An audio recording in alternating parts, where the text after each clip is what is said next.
Bonsoir. Les députés du Front commun pour les Congo, mécontents du déroulement de la plénière de ce mercredi, une plénière qui a auditionné les réponses du ministre Kibasa sur les rames. Info Plus, l'information c'est nous.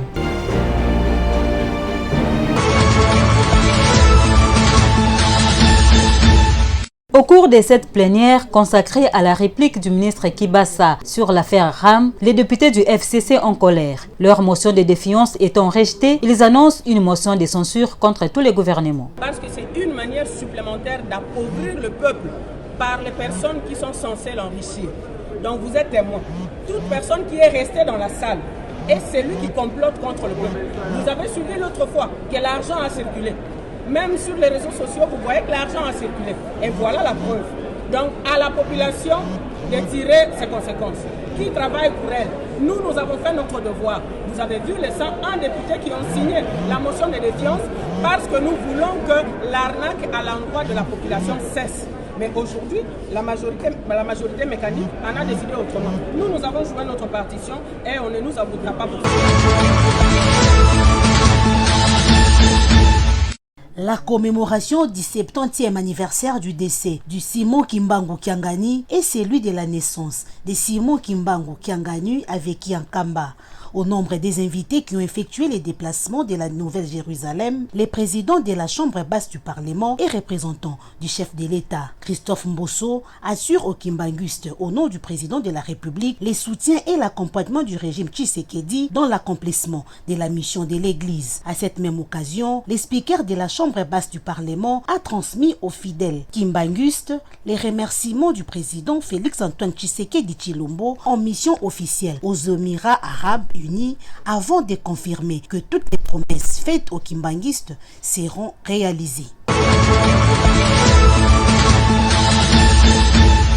La situation de la vaccination contre la COVID-19, comment se porte-t-elle sur le terrain en République démocratique du Congo? Une mise au point faite par le docteur Elisabeth Mukamba, médecin directeur du programme élargi des vaccinations, au cours de ce point de presse. Le numéro 1 du PEV s'est réjoui de l'acceptation de plus en plus de cette opération par la population. Ainsi, elle invite donc la population qui hésite encore à s'y adhérer davantage. Tous les vaccins sont dans nos murs, a-t-elle insisté. Chacun est libre de choisir son vaccin. AstraZeneca a été retiré du marché parce qu'il est déjà expiré. En attendant, les deuxièmes lots qui doivent arriver. Nous avons vacciné plus ou moins un peu plus de 95 000 personnes. Les données doivent être actualisées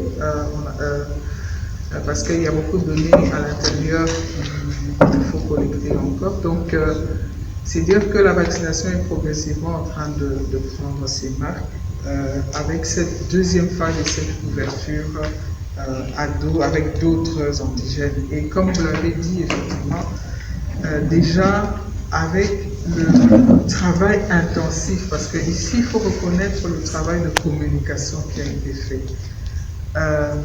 Le travail de communication avec la CREC, avec la communication locale, avec la communication qui était adressée aux problèmes ou aux questions qui se posaient.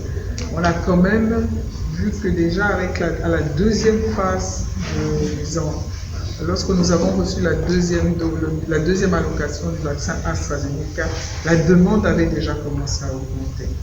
Elle avait déjà commencé à augmenter par rapport à la première allocation. Il faut reconnaître le travail intensif qui a été fait par rapport à cette acceptation. Et maintenant qu'on a encore ouvert avec les autres vaccins, on sent effectivement que la demande devient encore plus croissante.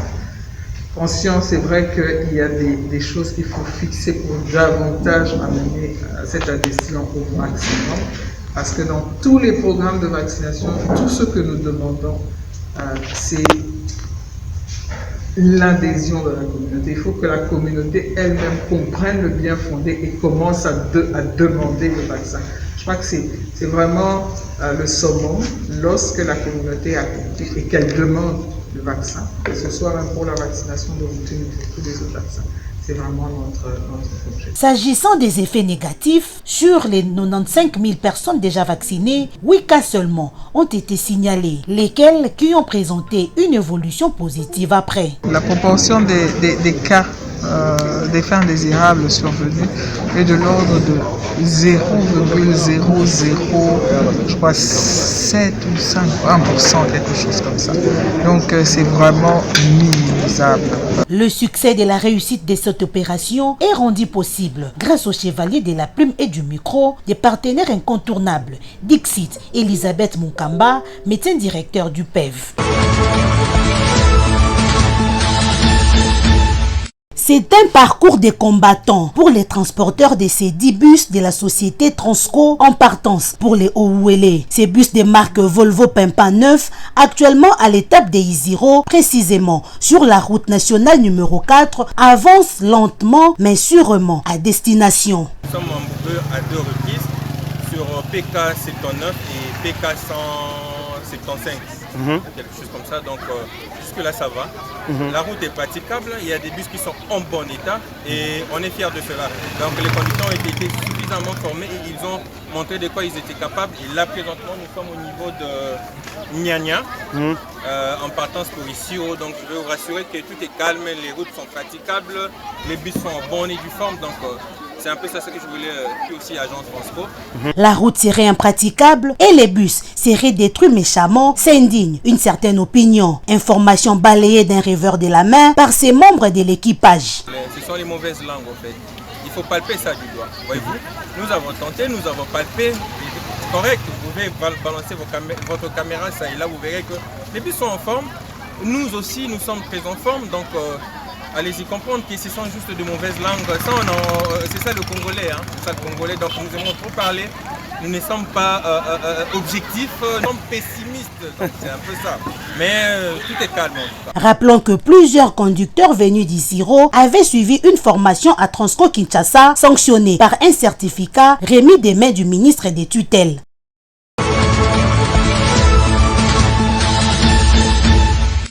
Après la double confrontation République démocratique du Congo-Madagascar, comptant pour les 3e et 4e journées des éliminatoires à la Coupe du Monde Qatar 2022, l'heure est au bilan. Pour ce faire, ce mardi 12 octobre, une séance de travail tripartite entre le ministre des Sports et Loisirs, Serge Mkonde, la Fédération congolaise de football association et le staff technique des Léopards de la RDC, passé en revue les 2 dernières sorties de l'équipe nationale A. C'est le point majeur traité lors de cette rencontre. Nous avons répondu à l'invitation de son excellence Monsieur le ministre.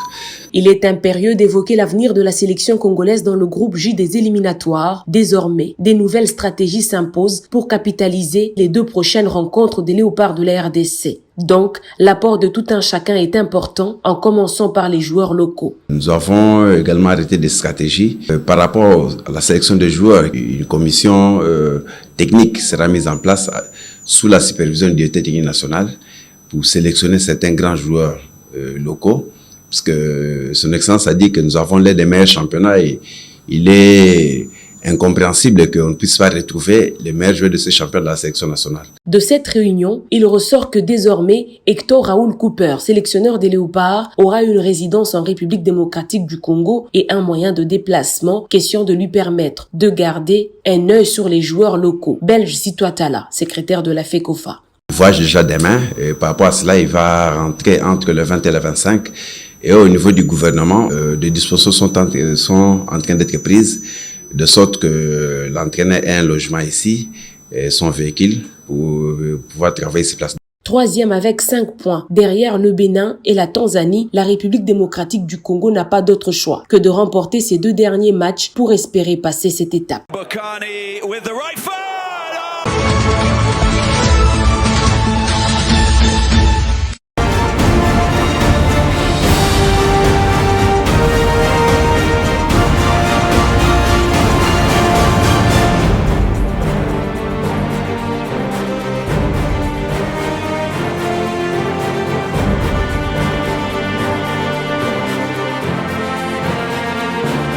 Bonsoir.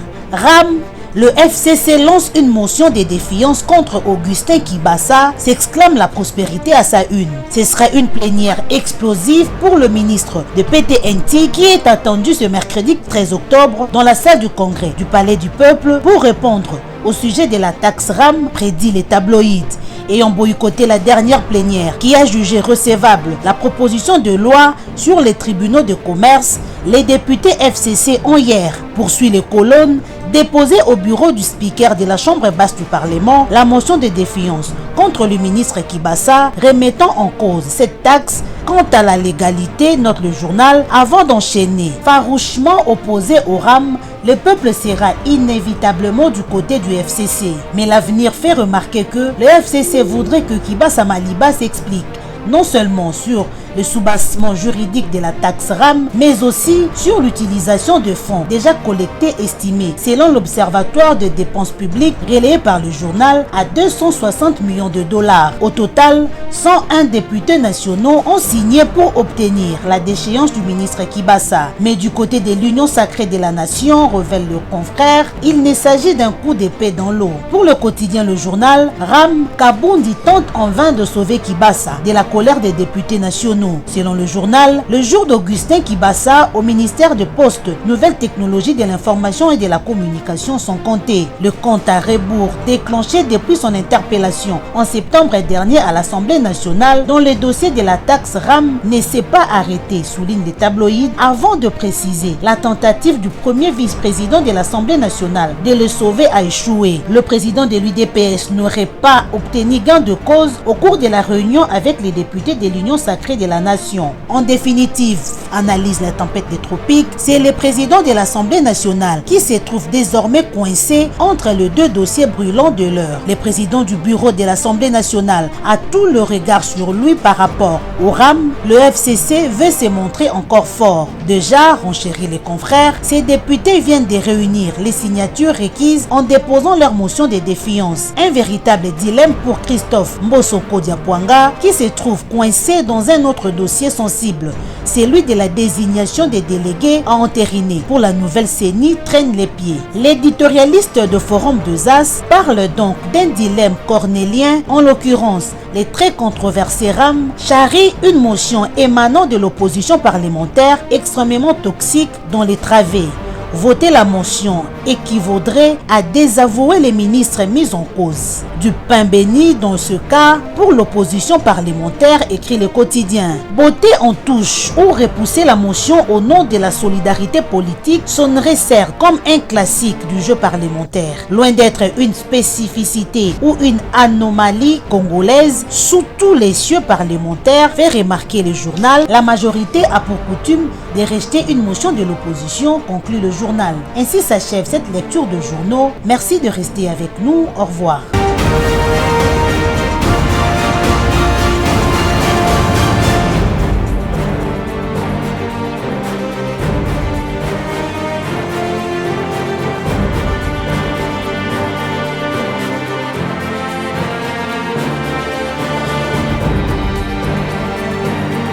Les députés du Front commun pour le Congo, mécontents du déroulement de la plénière de ce mercredi, une plénière qui a auditionné les réponses du ministre Kibasa sur les RAM. Merci de votre marque de confiance à Info Plus.